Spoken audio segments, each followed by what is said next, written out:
Buongiorno, everyone. My name is Pamela Durazio Dean. I am the director of the Italian American Museum of Cleveland, as well as a member of the Italian Sons and Daughters of America, the University Lodge here in Cleveland. And I write for La Nostra Voce as well. John Dyke could not be with us this morning. He's a little under the weather, so he asked me to step in and welcome you all to our second virtual genealogy session with the Cleveland Italian Ancestry Organization. ISDA has partnered with CIAO to bring these informational learning sessions to you so you can learn a little bit more about doing Italian genealogy, Italian family history research, and also, I know Italian citizenship is also a big topic for most of us with Italian ancestry these days. So we have somebody that's going to talk about that today. And then we have a real special presentation from Suzie Greco, who's doing some research and trying to document Italian Parish Records. So it's going to be a really great informational session this morning. And to kick it off, I'm going to introduce you to the Vice President of the Cleveland Italian Ancestry Organization, John Vallillo. Take it away, John.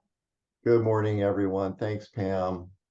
Appreciate everyone being here this morning. And as Pam mentioned, we did have a presentation a few months ago talking about Italian dual citizenship and some genealogy research.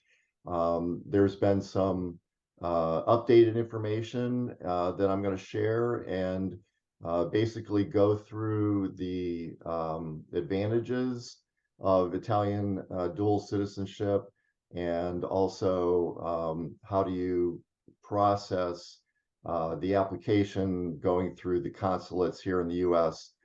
I'll start out with the sharing my screen, and we'll get into that.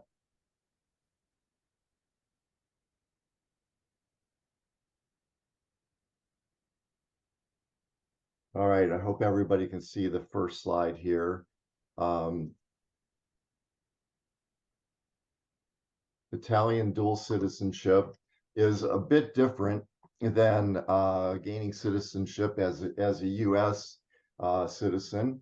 In the United States, we have the process of jus soli, which is Latin for the right of the soil. If you are born on the soil of the United States or its territories, you are automatically a U.S. citizen according to the 14th Amendment of the U.S. Constitution. There's other ways, obviously, for immigrants to gain citizenship, and that is through the application process. In Italy, the right is called jus sanguinis, which is right of blood or by descent. The right of citizenship is by having one or both parents who are citizens of the state. If your parents were Italian citizens, you qualify as a citizen. And again, the same process through applications for others is available. So if your parents, your grandparents, your great-grandparents were citizens, then you have the right of blood, depending on what we're going to talk about in a couple slides, of applying for dual citizenship. What are some advantages? Well, you'll be a citizen of the entire European Union. You can live anywhere in the EU if you have Italian citizenship. You can travel Europe without a visa. It's obviously easier to purchase property and to invest in Italy. You can own and operate a business in Europe, and you can use your Italian passport in more countries than a U.S. passport. I think the Italian passport was rated #2 in the world as far as access to other countries around the world. Continuing the advantages, you qualify or can qualify for Italian health care when you are in Italy. All children under 18 are automatically citizens. If when you become a citizen, you just have to provide their birth certificate to document that. Children can attend university at low or no cost, and children will also have better advancement opportunities once they gain working age and working for multinational companies. So, do you qualify? Well, the basic litmus test is that your immigrant Italian relative must not have naturalized or become a citizen to the US before their child in your path was born. So simply if, in my case, my great-grandfather immigrated in 1905, he died of TB in 1917, he did not naturalize. So under Italian law, every descendant of my great-grandfather is still an Italian citizen. You just have to go through the process of obtaining all the documents to show the Italian government that, yes, you know, my great-grandfather did not naturalize and become a US citizen, and therefore you are entitled to become a citizen. Your basic flow chart of whether you qualify or not. The simple answer on deciding whether you are qualified or not is on the left-hand side. Do you have an Italian ancestor? Well, if no, then the answer is you don't have the ability to become an Italian citizen. But there's a way to go through a marriage to an Italian citizen, and you can search that process. If you have an Italian ancestor, yes, did your Italian ancestor naturalize or die before March 17th of 1861? I don't know if everyone is aware of the significance of that date, but that's when Italy became a nation. And if your ancestor was born after that date, and that is who you're applying through, then that is the main qualification. They have to be born after that date for you to be able to apply. This chart will be a part of the PowerPoint file that will be on the website available for you to review after today's presentation. So you decide that you've gone through the flow chart, you qualify, what's next? So this is the questionnaire that was on the website of the Detroit consulate. I think many other consulates had this also, but the website now for the Italian consulate does not have this, and it's probably a good idea if you do check out the PowerPoint file later on, that you make a copy of this and the second page. Basically, this tells you what documents that you are going to have to obtain as part of your application process. So like I said before, I'm going through my great-grandfather. I would have to get a copy of his Italian birth certificate, which was in 1870, the marriage certificate, if there was any divorce, all these different variations of birth, marriage, death, divorces. You have to go through and obtain those. And then we'll talk about what an apostille is. It's essentially a certification that is recognized internationally, and that it's something that you can obtain from your state Secretary of State. You have to find the naturalization documents, the certificate of naturalization from USCIS, and also the National Archives. You can see that on the right-hand side that you would have to apply for that from both organizations. In my case, I had to get a document from each government organization saying that my great-grandfather did not apply for naturalization. So it's sort of a negative document that you have to show as part of your application.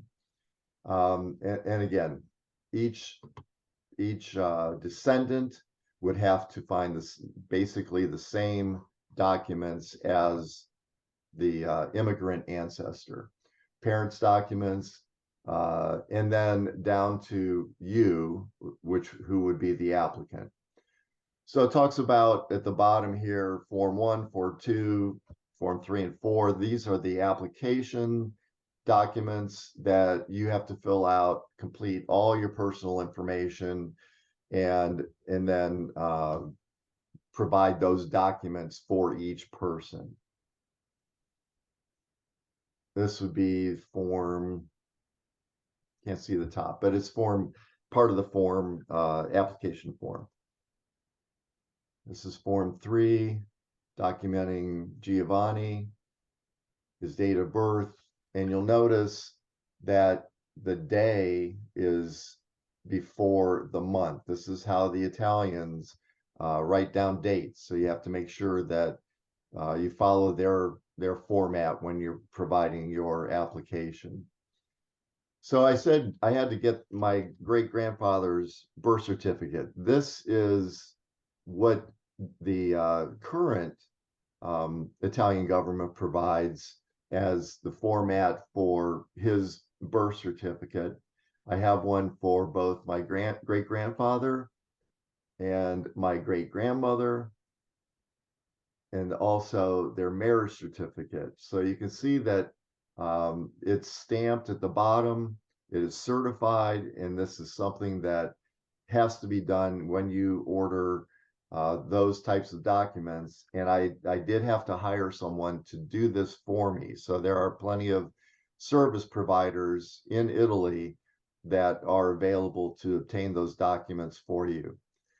Now, if I had not obtained those, these are the documents in Antonati, and I think Suzie will talk about this or Tom later on, but there is a website that you can research and find the actual original documents of birth, marriage, death, baptism, the things that were recorded back in the 1800s, and you can actually get those online now. So I had my great-grandmother's birth record, my great-grandfather's, the marriage record, and it's really interesting to have these interpreted so that you can see what was actually written down by the witnesses, anybody that was an official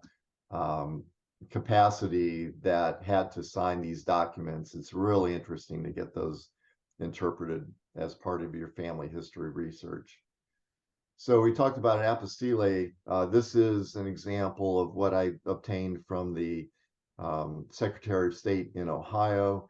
It authenticates seals and signatures of officials on public documents so that they can be recognized in foreign countries. You must get it from your Secretary of State, and you can obtain it in person or mail a document that you have with a self-addressed stamped envelope and a payment for the apostille. You have to have your Italian documents and your, not your Italian documents, any of your local documents translated as part of your application process. It's actually fairly costly to have things translated, but there are usually local people that you can contact that will do the translation for you and sign it as authenticated. So next step is to visit the consulate. You have all your documents, you've got your application ready to go. You need to visit the consulate in person. You can't submit this all by mail. How do you do that? Well, you have to make an appointment. And right now, it's at least 2 years out, at least in Detroit, before there are any openings for in-person appointments. So my recommendation is to, even if you don't have all your documents, to go ahead and get online with your local consulate and try to make an appointment. And many times there are none available. So you have to be very persistent in checking every day when you want to make this appointment and see if there are any openings that are there for you to be able to set that appointment.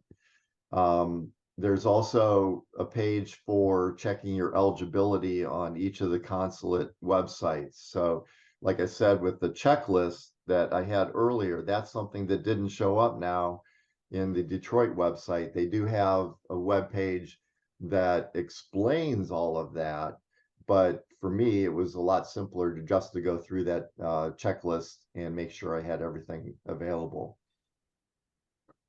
Make sure you have all the documents complete when you do go in person and provide the application form and the applicable fee. So the consulate appointment is primarily to ensure you have the proper application, that's the proper bloodline, your apostiles, and the translations. If everything's in order, they will send it to your comune. So in my case, they sent all my documents to Campobasso. In Campobasso, they create an Italian birth certificate. So the next time I'm there, I'm going to stop in the city hall and ask for a copy of my Italian birth certificate, and they will have it there because of the local consulate sending all the documents to them. You have to be patient. In Italy, you know, the bureaucracy is not always very smooth. They don't have a lot of resources to handle all of the documents that and the applications that are coming in. So you definitely have to be patient. I submitted my documents in March of 2020, which unfortunately was right in the middle of the pandemic. So we had to go back and forth on a Google Drive setup. And then I personally drove my documents after they were approved. I drove the physical documents to the consulate in Detroit and dropped them off without any interaction with the staff. You will be notified by email. You're not going to get a letter in the mail. It's going to be by email. And in my case, it took 3 years. I did not receive notification until March of 2023. Again, because of the bureaucracy, because of the pandemic, it just takes that long. Now, I have heard from some other folks that they heard within a year, and I don't know how that actually happens, but they may be becoming a little bit more efficient, but it does still take time. Your Italian birth certificate, again, will be filed in your comune records. So how much does it cost? Well, you have to obtain the certified documents from Italy. That's an expense, unless you go in person. Again, that would be expensive too, with all the travel costs. You have to pay for the naturalization search through USCIS and through the National Archives. That there's a payment there. You have to obtain all the US documents, and that every one of those has a cost attached to it. The apostiles have a fee, translations, the application fee, which I think now I'm not going to be totally sure about this, but it's over $200 now. Pay, fee for the passport, which I just went to Detroit on Monday, and it was $128 for the passport application. Any travel expenses. So I did do this by myself, and it was probably in the $1,500 range for putting all of this together. It could be anywhere from 1,500 to 2,500 for doing it yourself. If you do hire a professional, you're looking at $3,500 to $7,500 to have this done for you. So in summary, what do you find out? Well, you learn a lot about your heritage. It's you almost feel like Indiana Jones because you're finding all these documents that a lot of you've never seen before, and you just want, once you find out new information, you just want to keep going and get all the information that you can. It is time consuming. It's somewhat expensive and obviously frustrating because of the bureaucracy and the time involved. But in the end, you have pride knowing that you're not only an Italian descendant, but you're an Italian citizen in the eyes of the Italian government with all the rights and privileges. You've maintained the link to your ancestors, and you can pass it on to your descendants. So even if your children are older than 18, they can use all of the documents that you have already provided and just go to the end of the checklist and provide all of their documents with what you've already provided as part of their application. So it to me, it was worth it. It's I can't wait to use my Italian passport next year, and it's just very exciting to have the knowledge that you are not only a U.S. citizen, but you're an Italian citizen, and you can use that passport when you enter the EU. So in a brief, that's kind of an overview of the advantages and the process. And I think, Austin, do you have any questions that have come in? I have a few I can rattle off real quick for you. There was a generalized question about whether ISDA or a different organization has a genealogy committee. That was early That well, on. that I don't think there's an official group, but the Cleveland Italian Ancestry Organization is open not only to people in Cleveland and Cuyahoga County, but anywhere in the U.S. So we have a lot of experienced folks that are willing to help anyone start their process, and I think Tom will talk more about that. But we have members that are all over the U.S., so we're open to that. Awesome. Somebody asked and it was answered, but I guess I'd double check. Do English documents have to be translated into Italian? I believe you covered that, but Yes, okay. absolutely. And then somebody asked if there was a website for obtaining birth certificates of grandparents. There's, like I said, that there is the Antonati website for the original birth certificates. You can go to the Comune websites and communicate with them through their Italian website and ask for that. A lot of people have been successful in obtaining documents by communicating directly. But if you do need help, there are also local people on the ground in Italy that will go and obtain those for you. Cool. Somebody asked, do I have to have a marriage certificates if they do not change my direct line of descent as evidenced on birth certificates? I would say that all of the documents in your line that show up on, like if you're saying that there are names on the birth certificates that are maybe no longer around or no longer involved, you still have to obtain those documents as part of the review process in Italy. Any name that appears on any document that, whether it's a birth certificate, marriage certificate, you would have to get those documents certified and attach them to your application. Cool. I have one that says, if you have a New York marriage certificate, does the apostle have to be from New York, or can you bring it to the Secretary of State in maybe currently residing state? Oh, that's a good question. I think I would call the Secretary of State's office and in your state of residence and ask that question.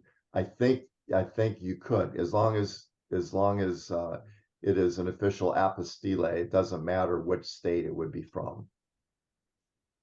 Cool. Will the consulate return the stamped Italian documents, or if you bring the original and photocopy, will it accept the photocopy after noting it has viewed the original? No, they retain all of the original documents. Gotcha. I've got one that says, can you do self, spouse, and children at the same time? Yes.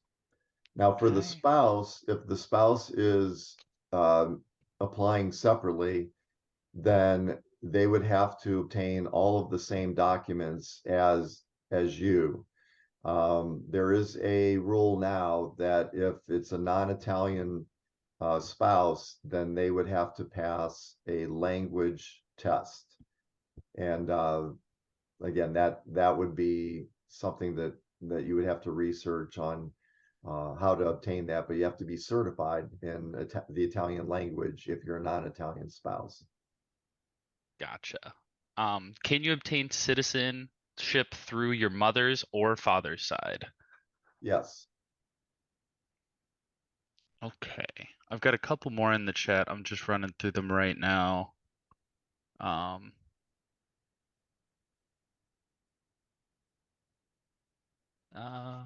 I know that my grandfather became a US citizen, but I cannot find documentation for my grandfather. How can I go about seeing if she is still an Italian citizen? So if you can't find the document for the immigrant grandfather, again, you can apply through USCIS or the National Archives, but a lot of times especially in Cuyahoga County, they have local records of naturalization that you can go to the clerk of court's office in the local county and see if they have those records available. But you really need to find those documents to prove that the grandfather would still be an Italian citizen, or the father was born before the grandfather became a US citizen. Makes sense. Can I apply on my behalf only, or can I include my siblings in my application? You can include the siblings, but they would have to have each individual applications, but it could be all part of the same process. Gotcha. Does Italy now recognize obtaining dual citizenship from grandmother instead of grandfather? I guess that's kind of to the same question we asked earlier. Yes. Okay. Would you need like your grandmother's papers if you're applying through the grandfather? Yes, you'll need, if you go back to that checklist, you'll need the marriage certificate, their birth certificate, if they have passed, their death certificate. All of that is part of applying through the grandfather. Gotcha. If somebody's wife was born in Italy and came to the United States when they were 4 years old and then became a US citizen at 18, is there an advantage for this individual to get Italian citizenship? And is she no longer permitted to become an Italian citizen again? In general, you became a US citizen when you have reached the age of majority or 18, then you have given up your Italian citizenship. So it would be the same as anyone else as far as advantages. You could try to reacquire your Italian citizenship, and there is a process, but you'd have to do the research on how to go about that. But it'd be the same advantages as anybody else. Gotcha. Somebody had asked about going through the grandmother if mom is born in 1940. I'd imagine that depends on years. Yeah, there is, and we didn't really have a lot of time to go through that. And I think on the flow chart, it answers that question.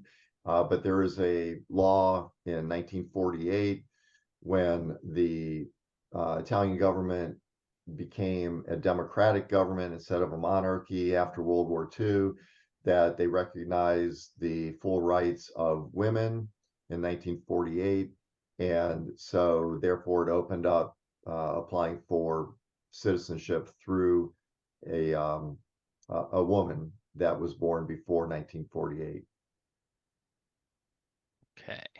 Um, how do you find a professional that is recommended and trustworthy to obtain some of these documents? We do have some resource through CIAO. We can provide some of those names.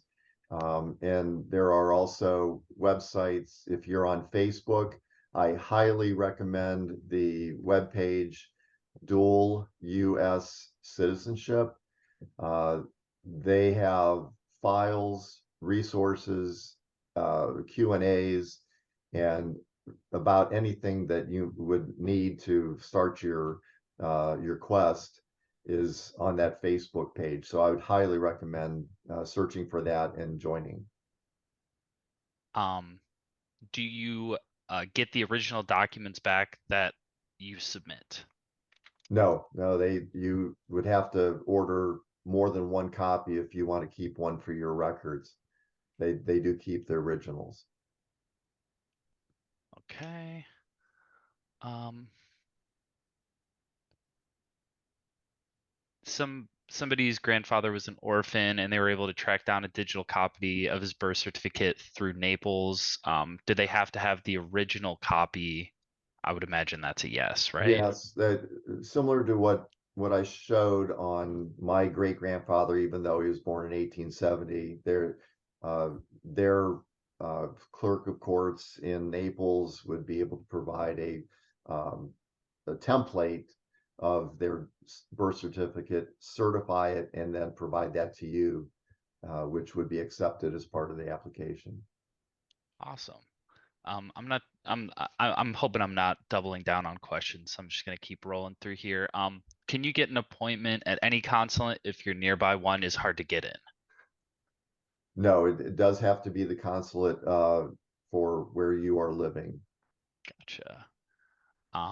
Do I have to use USCIS and NARA to prove naturalization, or is USCIS enough? You would have to go through both. Gotcha. Um, And I could probably take one or two more, Austin. okay. I'll just take the top two that are on here. Um, I'm gonna try to pick ones that are a little different. Are there tax implications when you become an Italian citizen? Are you subjected to Italian taxes? Not unless you become a full-time resident of Italy. If you do become a full-time resident, that would be somebody that lives there greater than 6 months a year, then you would be subject to Italian tax laws. If you're only going to live there for 6 months or shorter, then you would not be subject. Same with Gotcha. serving in the military or other situations that you might feel that you'd be exposed to, but you would have to be living there in order for that to apply.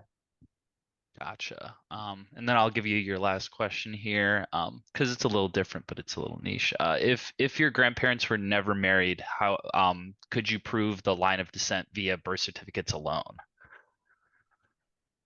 I would believe you could, because if the marriage certificate doesn't exist, then you would probably not even have to get the documents for your grandmother. It would, if you're going through your grandfather, then that would be the direct line that you would have to obtain all those documents. If there's no marriage, then you wouldn't have to get those. Cool. And I guess that'd be the last question. I guess any additional questions, would you just want them sent to like the Chow email, or do you have an email, John, that you'd field questions from? Yeah, but Tom maybe can give that information in his talk, but again, the PowerPoint should be on the ISDA website, and we'll make that available for additional questions. Awesome. Thank you.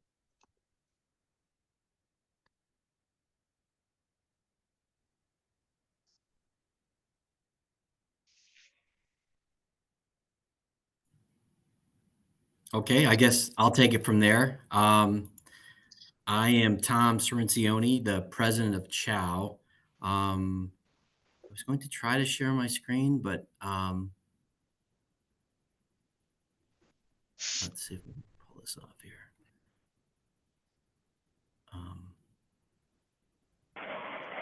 Austin or Pamela, is it possible to share your screen with my slides? Yeah, I can get them. Hang on 1 second. Okay.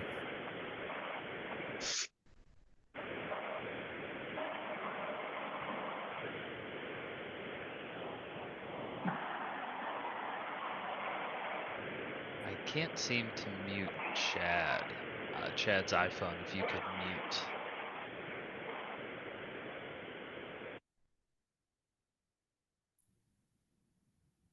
Okay.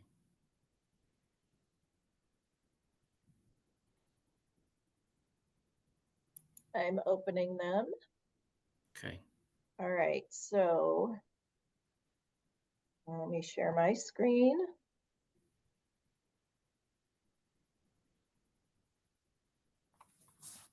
All right, does everybody see that?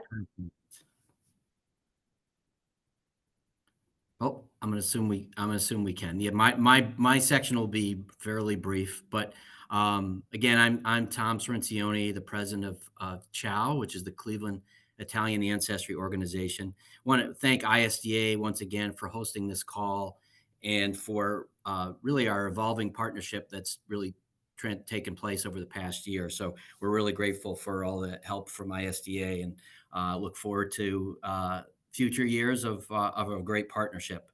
If you could turn to the second slide, Pamela.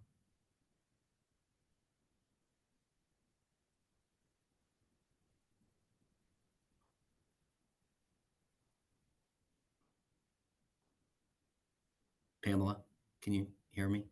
Yeah, I did. Okay. That's Okay. not. I Is only that see the the second? first with a logo, the second page. There's only 3 slides. Slide 2. Oh, it comes. I have to click on it for it to all come up. Okay. Is that everything? Yeah, just slide 2. Let's see. I don't think I could do it. The slide has the background on Chow. Right. I need the Originally next slide. formed. Yeah. Is that the one you want? Yeah, the second slide. This is the first slide with just the Oh, logo. Yeah.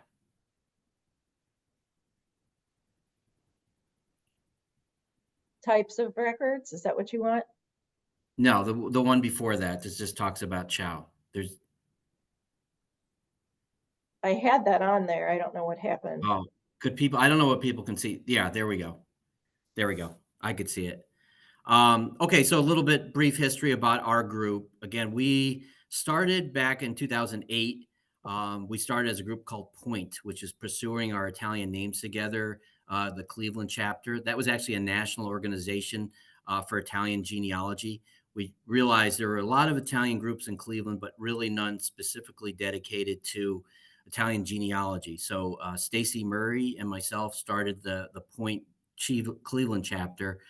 which turned out to be the last national chapter for Point. They disbanded, and around 2014, we formed the same group, but we renamed ourselves CIAO, which was the Cleveland Italian Ancestry Organization.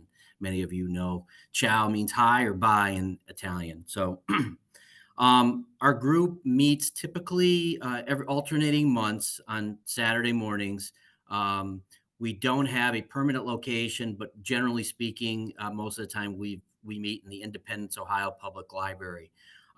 Over the last few years, or last year and a half, we've done more hybrid meetings. So it's allowed us to really expand our membership beyond Cleveland, because obviously people all across the country have some roots in Cleveland and want to hear, have some research that needs to be done here in the area. So we have folks in states pretty much across the country. And John pointed that out. We try in most cases to have hybrid meetings now going forward. Typically, we'll have a speaker at one meeting. Some meetings will have what's called open forum, which really just allows members to share recent discoveries or things that they're researching, that some of the folks we can collaborate together and help them with their genealogy research. A lot of the topics we cover pertain to Italian genealogy, but not all of them. We have topics pertaining just to genealogy in general, and also related topics pertaining to Italian culture. For instance, just recently we did a tour of some Italian churches here in the Cleveland area, 4 churches just a couple of weeks ago, which was a little bit different from what we've done in the past, but that was a very fun activity. Our website, and special thanks to ISDA here and helping us launch our long overdue website. Thanks to Austin in particular and John for their help in getting it off the ground. But that's the local website, the ciaocli.com. I would probably encourage you to, if you can, send those questions that were remaining questions to the website, the email us, and then we'll be able to answer those questions that unfortunately John had to go to another event, so we didn't get to answer all the questions, but we will be able to answer some of those or all of those if you send them in. And then our Facebook page, it's the public Facebook page, is the Cleveland Italian Ancestry Organization -CIAO. We keep that active. If you become a member, our dues are $25 annual membership. We started the membership year. Well, we'll be starting the membership year here as of January 1st. We have about 125 members in our database, but that number is expanding. Membership entitles you to a quarterly newsletter. Margaret Bierman, who I think is on the call here, she is the editor of the newsletter, which goes out quarterly, and also access to a private Facebook page that we have. In addition, just recently, we're expanding a database of members, towns, Italian towns that they're researching, and also Italian names that they're researching. I can't tell you how many times we've come across members that realized they were related just from first the town to see that we're researching the same town, and then surnames, they find out that they're researching the same surname. So another way, in addition to DNA, obviously, to connect with other folks in our group. I think there's another bullet point, Pamela, on this page, if I'm not mistaken. Yeah, just some of the folks I wanted to recognize. I've been the president and co-founder since the beginning in 2008. John, who was on the call a little while ago, is our vice president. The recording secretary is Connie Sanchetta. Treasurer, Linda Erlenbach. The webmaster and newsletter editor, as I mentioned, was Margaret Bierman. Our social media chair is Eva Chiro, and program chair and seminar coordinator is Stacy Murray. But we have countless others who volunteer to help out. I'm really, truly grateful for the other folks, in addition to the board members who's helped to make this group really a great group. We have a lot of fun, and it's a fun group to be a part of. You can go to the next page. I just wanted to briefly cover the types of genealogical records. I know the last call that we did back in earlier this year, we did cover this in a little bit more detail, but I wanted to kind of lead it to a transition to Suzie. But there's different types of Italian records out there. I'm going to start with actually the second one, the Napoleonic and civil vital records. started in earnest in the early 1800s, and that's when Napoleon conquered Italy. He mandated through the Napoleonic Code that records needed to be kept for birth records, for marriage records, and for and death records of the town inhabitants. So fortunately, a lot of those are preserved. A lot of them are online. Maybe we could include in the chat the website that John was referencing, which was Portale Antenati. That's the main go-to place if you want to find Italian records. In addition to Family Search still has a lot of the records that aren't on Portale Antenati just yet. You'll find those on Family Search. So you could look at them if you find the town that you're interested in researching first, go to Portale Antenati first, and then I would go to familysearch.org to see what other records there might be. But again, in most cases, that'll start in the early 1800s. In Sicily, it starts around 1820 because they weren't part of Napoleon's empire. But they did start civil record keeping in earnest around 1820. But to go back to the top one is the parish records. Parish records really date back, and our next speaker will cover this in more detail, but really the 1500s, you could find records which started around the time of the Council of Trent, where the Pope pretty much mandated that records needed to be kept for baptism, for marriage, and for death records. They, however, remain until recently really a black hole for genealogy research because it's very difficult to obtain Italian parish records. Some of our members can tell you some horror stories about the unsuccessful attempts over the past few years trying to obtain records that are in many cases locked in basements of churches right across Italy. So the parish records, again, are the oldest type of records that you could find. The others, Revelli, are basically census records. Some of those go back to the 1500s as well. They're not part of the Napoleonic record keeper. They're basically used in a lot of cases for taxation to find out the inhabitants, how many people were in the family, how many goats you owned, how many horses you owned, et cetera, and so forth. So they use it as a basis for taxation. But you can get some good information from that. And like I say, some of those are digitized. You will find some of those on Family Searches, or at least I did for the towns that I was researching, town or comune, as they call it in Italy. And then finally, the immigration records, which are not Italian records per se, they're American records, but they could tell a lot about your Italian immigrant and the town they came from, their age, and a lot of good information that you can obtain there about your relatives. So with that, I wanted to, again, parish records. Some of you might be familiar with ItalianParishRecords.org. The founder of Italian Parish Records is Suzie Greco. She started her grassroots effort probably around 5 years ago. She could fill in some of the details here, but and basically to recover and make public a lot of Italian records, which as I mentioned, have remained elusive to many Italian genealogists. So at this point, there'll be questions. Maybe we could take it at the end of Suzie's presentation, but I wanted to pass the baton on to Suzie Greco from Italian Parish Records. Thank you, Tom. It's a pleasure to be here with all of you. And as Tom shared, we're really thankful to ISDA and also CIAO for allowing us to be part of this presentation.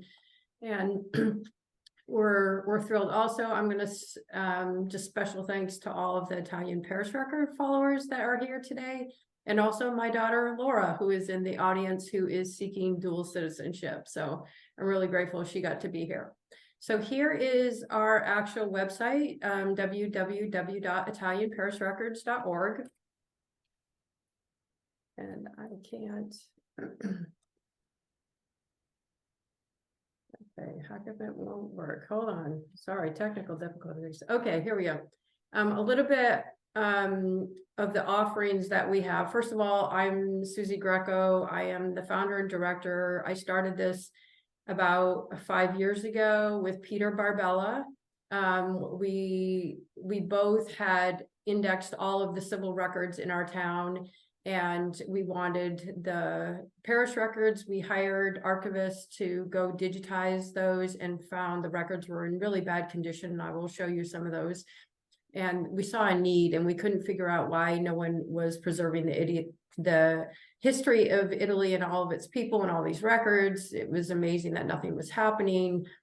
Anyway, so we started in on the impossible, which is something I like to do. I don't know why, but anyway.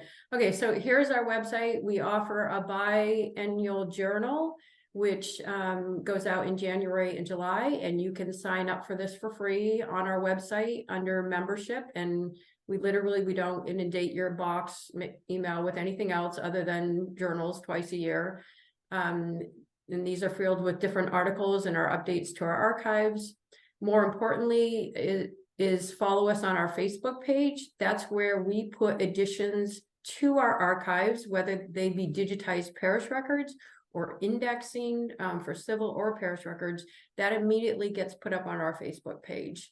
We also have a really kind of small, cheesy YouTube channel, but it highlights some of the churches in Italy that people have videoed and highlights some of our genealogists.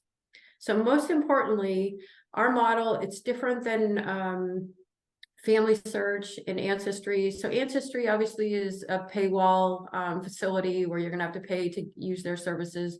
Family search is a nonprofit, but they have kind of a tenuous relationship with the Catholic Church, and they were in Italy in the 70s, digitizing a few dioceses and their records, and they have them on their site, and we have links to their parishes on our site also. But because of that, our model had to be different, and it took us quite a while to figure this out. So we're collaborating with the University of Bologna, and our project will actually be moved there, just a matter of getting everything aligned. So Dr. Nicola Barbin, he's with the statistical department, and he received a huge European grant to do genealogies, genes, and evolution of demographic change. And he's really been just a leader in this. And we're also working with Dr. Francesco Scalone. He is the president of the Italian Historical Society, working through demography also. And these are key players in helping us project and work with the church in a collaborative effort to save their history. Okay, so I already kind of went through this, but I want to show you this. This is just a picture of the damaged records that were in my town.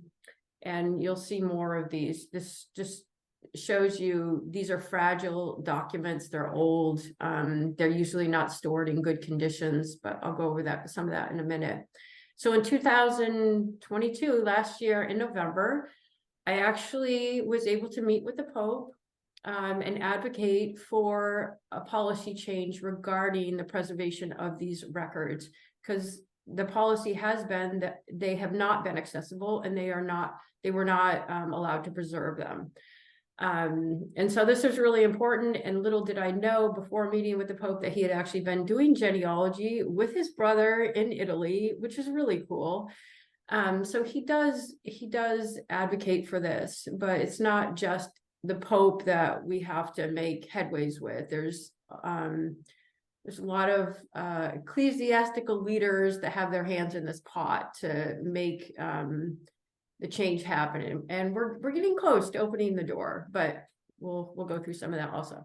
Okay, so I'm not going to go through all of the historical background. Tom gave some of the civil records background, but I will go through the church history background. So like Tom said, the civil records, they really vary throughout Italy. Some start in 1809 and others 1860s, and it just depends on the comune and whether they followed certain policies or not. But all of these records are available on Family Search and the Portali Antenati. Okay, church records. This is where we come in. So this is the Council of Trent. Prior to the Reformation, the Italian Catholic Church did not require parishes to keep sacramental records, which are basically christening and births, confirmations, marriage, death, and census records. Even though this wasn't called for, some parishes were documenting these sacraments. And especially in like Friuli, up north, they start in the 1300s. So the Council of Trent started in 1563, and they mandated that baptisms and marriages be documented. Those are the first records that you will find information from. So if you're looking for a death record, you're not going to find it probably till the 1600s. Oh, I mean, that can vary a little bit, but they come later. And then other records also were mandated, the confirmations and census records. So they really, again, vary in dates, but that gives you an overview of when they started. So these are a couple pictures of the books dating in the 1600s and the 1700s, just to get you a feel and idea of what they look like and how fragile they are and how historical and how precious they are. Okay, today under the church policy issued and mandated by the Italian Episcopal Conference, each bishop and priest has direct stewardship over his respective records and can decide what happens to them and who has access to them. So just because of this policy, many records have been neglected. Oops, sorry, go back. Sorry, let me go back. Stored in bad conditions. Other dioceses have collected their records and brought them to a local centralized place like Abruzzo. After all the earthquakes, they were really concerned about the damage, so they took all the parish records and put them in one in the central archives, which is wonderful, but it also means no one has access to them, which makes research difficult. In February of this year, Archbishop Giuseppe Patari, who is the secretary for the Italian Episcopal Conference, did state with the possibility of digitizing the parish records such that as long as they weren't transferred to third parties. So that was a big deal. He actually acknowledged that the diocese could start digitizing their records. So that was a crack in the door, like just jarring it open slightly. So we're making progress. Okay, let me talk to you about our methodology. So the Vatican Secret Library, they published in 2010 this 9-volume set, which contains data in a census that was done in about 1942 through 1945-ish at the behest of Cardinal Giovanni Baccardi of the Italian Parish Records.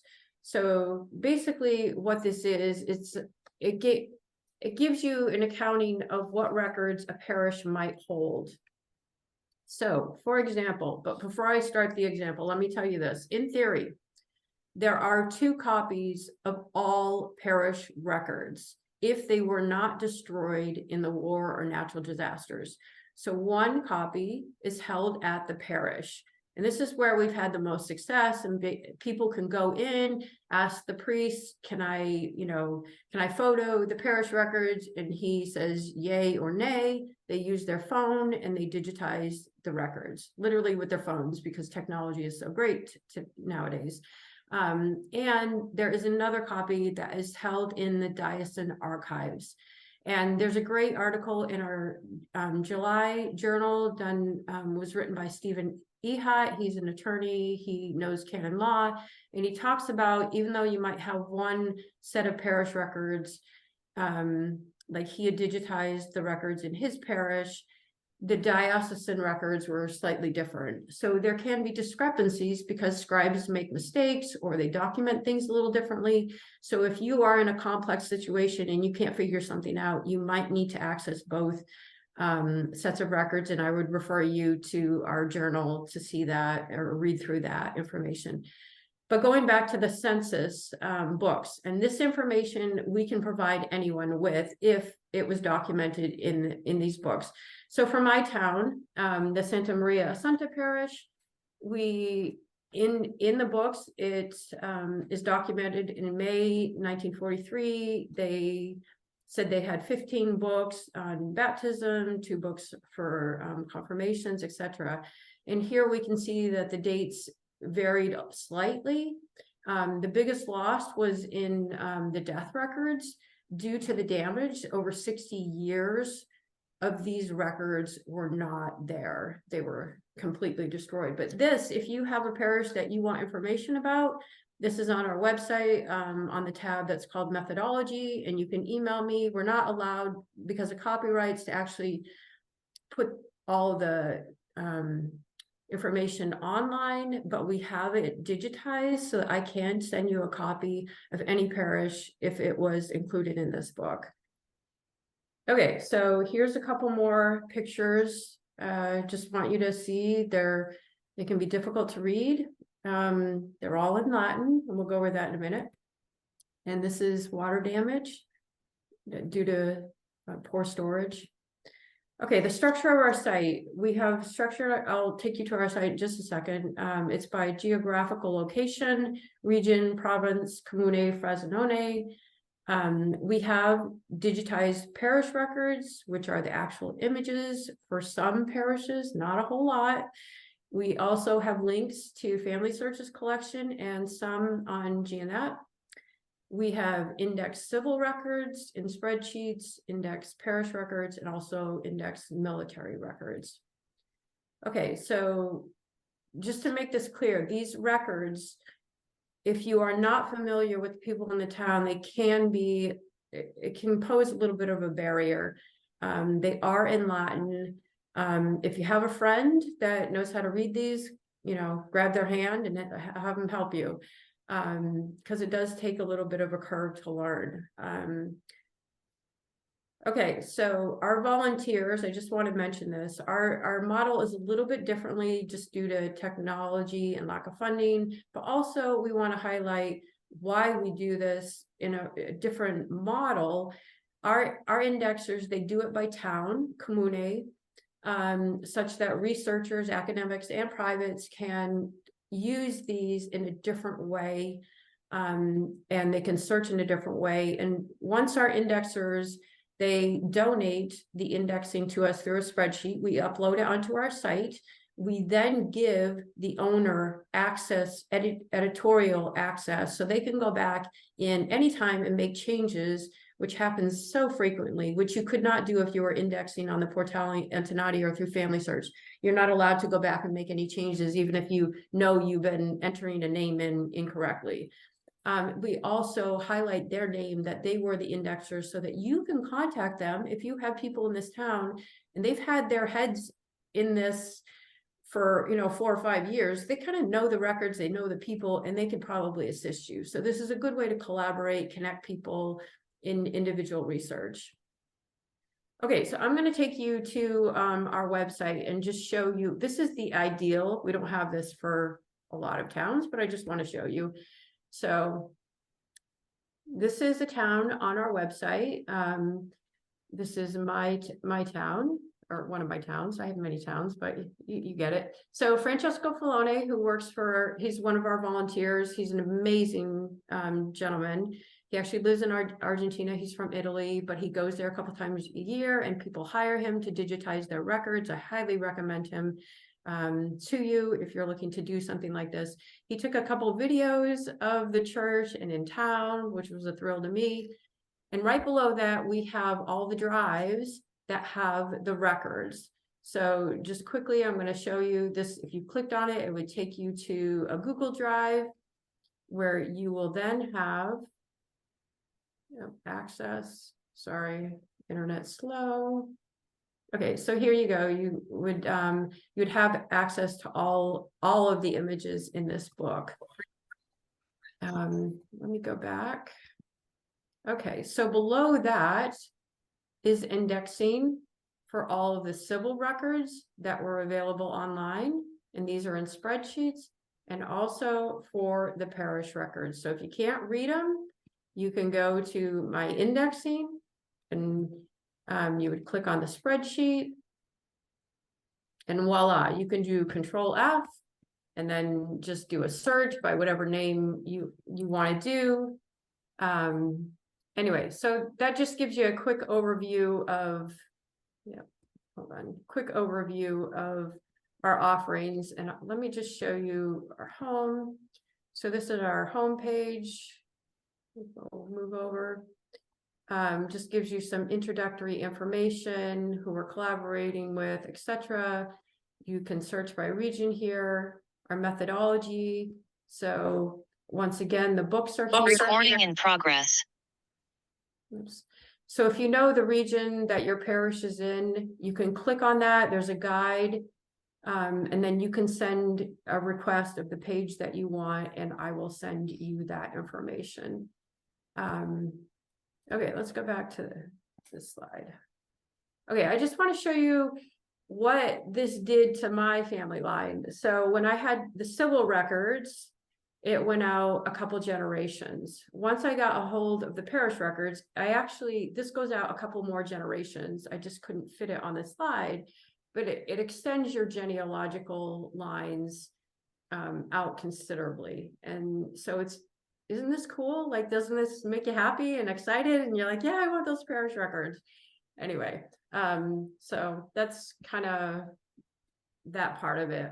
So potential for researchers, demographers, social scientists, paleography, language, Italian historical studies, religious theological studies, which is what I'm into. I'm at Harvard, kind of connecting dots there.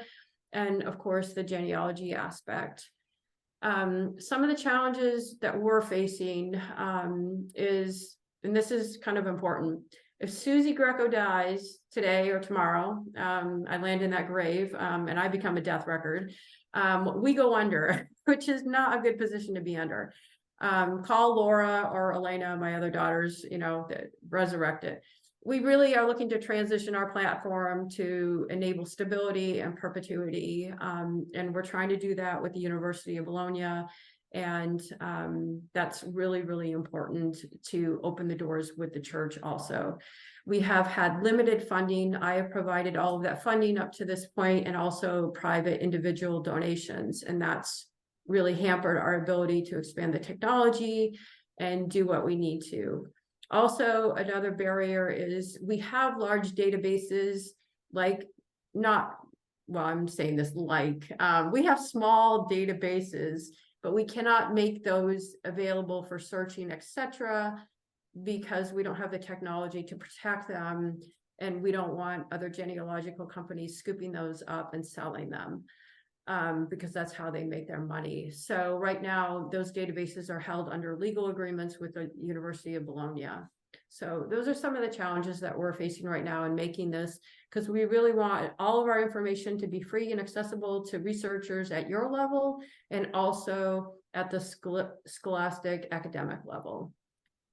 Okay, that's it. I kind of cut out a lot of slides just due to time, but this is one of my favorite pictures that was found in a parish registry in Turin.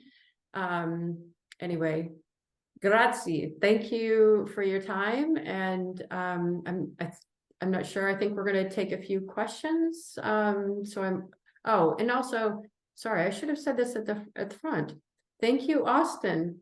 Thank you for doing all of this, all the behind the scenes work, and you're the man with all controlling everything, driving the car. So thank you, Austin, for doing all Of this. course.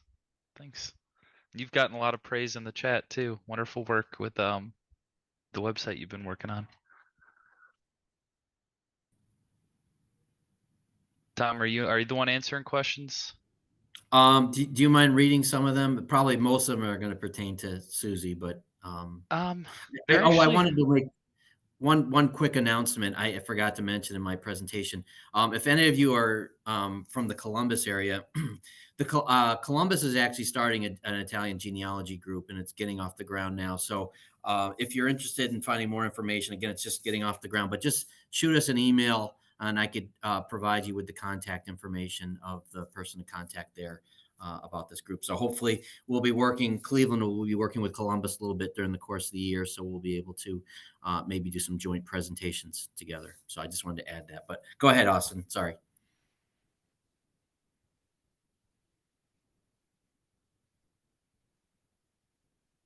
No, you're on mute, Austin. Thank you. You're supposed to be the Sorry. tech whiz. Come on. Sorry, I'm reading all the questions over here. I figured I'd start with because we've gotten a bunch of questions related to it. Where are we going to be able to find the recordings and the slides and everything from today's meeting? Is that going to be on CIAO and ISDA or just Yeah, one or we the can put other? it on our website. We're a little more technically challenged than you guys, so we will attempt to post it. But we posted you guys posted the last one at ISDA, so I'm assuming you'll be able to do it again. So you should be Cool. able to find them on either website. Cool. Yeah. We'll get that up on Order ISDA's website. Tom, if you need any help getting it on yours, or if you want a spot to put it, just let me know and I can help you get that up on CIAO's website as well. Appreciate that. Otherwise, there haven't been a lot of questions that have come through after you guys started. One of the questions that I saw was something related to obtaining. Is it possible to obtain Italian citizenship by simply going to your commune in Italy and not use a consulate? I'm not sure if that's a you or John question. I would defer to John on that. I would put that if that's in the chat. We'll circle back on that one. I'll have John get back to you on that one.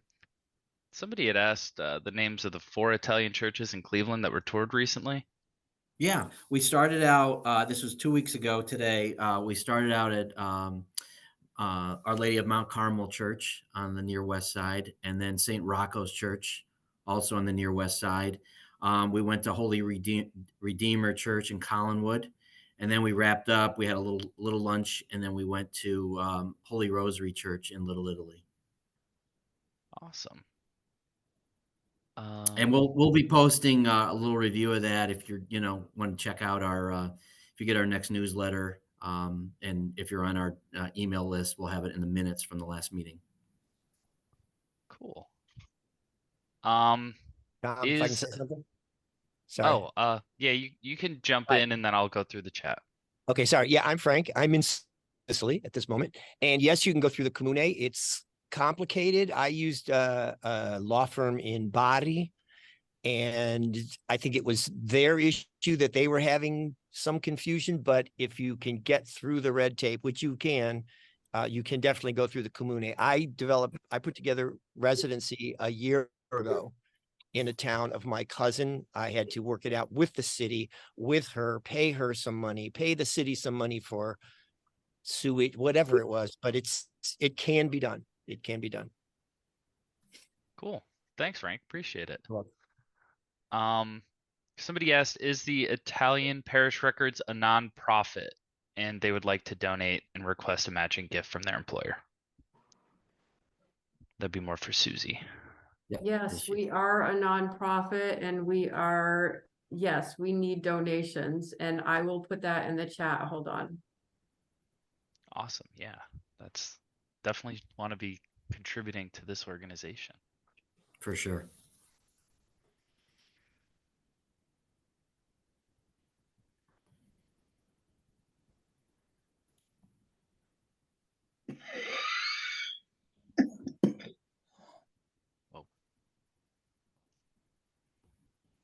Awesome. Yeah, Susie's got that in the chat now for all that are interested. Suzie, have you made any progress with the Sicilian bishops?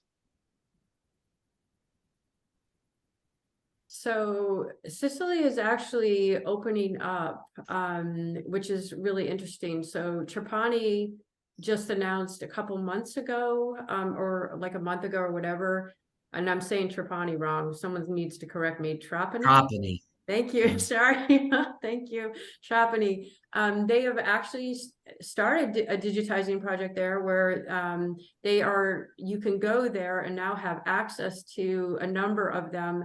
And the director told me or informed me that they will be making those online. The timeline, they haven't given me a timeline yet. So with that, we have Agrigento and also Trapani. That's 2 now in Sicily, and with the 2 leading forth, that's going to open up more doors too. So it's a really slow process, but it's happening. It's now happening, and that's where we will as soon as Trapani, we heard about that, we put it on our Facebook. Like, we let everyone know that, hey, look at this. This is really great. So that's where you really want to be, like, join our Facebook page, follow us there, and you'll get those up-to-date announcements right away. We've been waiting 500 years for the record, so I guess we could be patient. Everyone wants Sicily, they want Calabria, they want Campania, Abruzzo. Like, those are the areas that we want. I want Sicily and I want Campania. I want them all. I want all those records. I want to, so I'm with you. I'm advocating. I will say this, I'm not Italian, but these records have saved my life, and you as a people have saved my life, and my story will be published fairly soon. And I just want to thank all of you, I guess, for standing behind me in this work. I just feel this connection. I'm taking a class. I'm a student at Harvard Divinity School. I'm taking a class called The Special Lives of the Dead, and this connection between the living and the dead, and how our ancestors do care about us and look over us. And this is a real theology. This is not like make-believe, right? We believe in angels and all those things. It's true. And it's really real in this work. We are connected to our ancestors in a way sometimes we don't even know, and they're watching over us. And I believe in all that. I really do. So thank you. Thank you.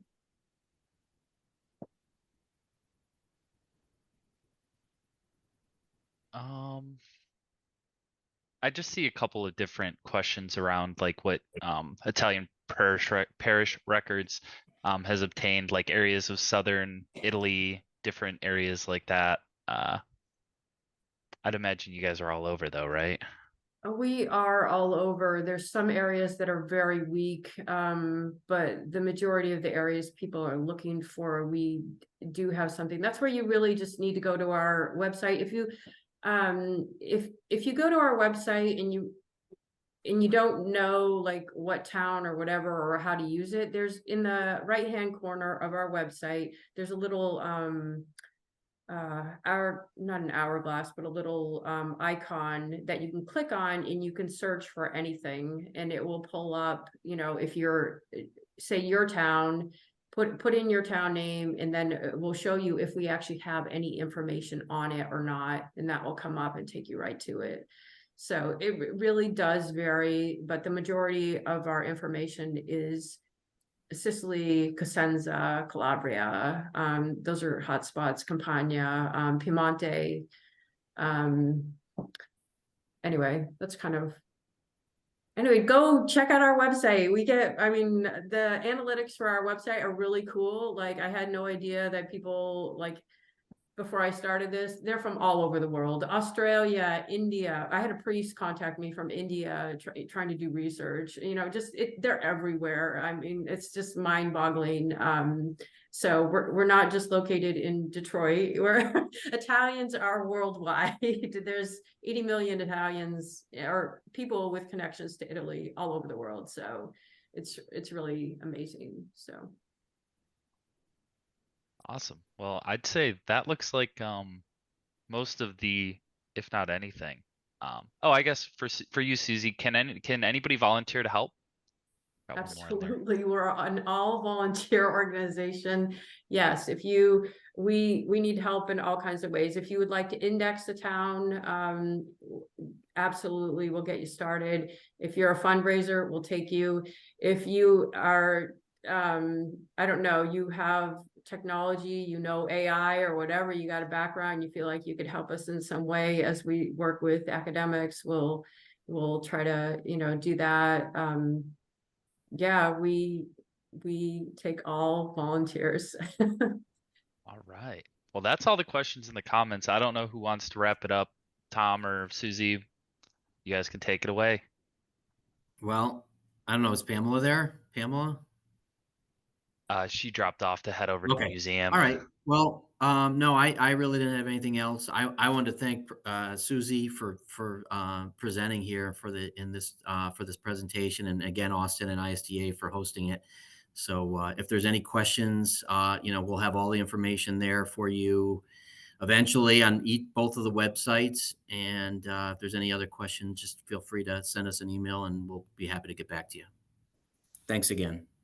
So let me just mention quickly, thank you, Tom, and thank you, Yeah. Austin. So we don't have a membership per se, and we don't have fees, but if you do sign up for our journals through our membership portal on our website, we will send you the journals, and then we have you kind of listed as, I don't want to say you're a member, but you're part of our organization. We're a little different from, you know, CIAO or ISDA and how we operate just because of the work that we're doing. But anyway, thank you for all of you. The turnout was amazing and really exciting to see so many people here, and what a privilege and honor it was to be with all of you. And I hope that you can, whether you're seeking dual citizenship or you're just looking to do genealogical research, that today's presentation has been helpful to you in just resources and guides and information. So God bless all of you in the work that you're doing, and I hope you find your ancestors, because they want to be found.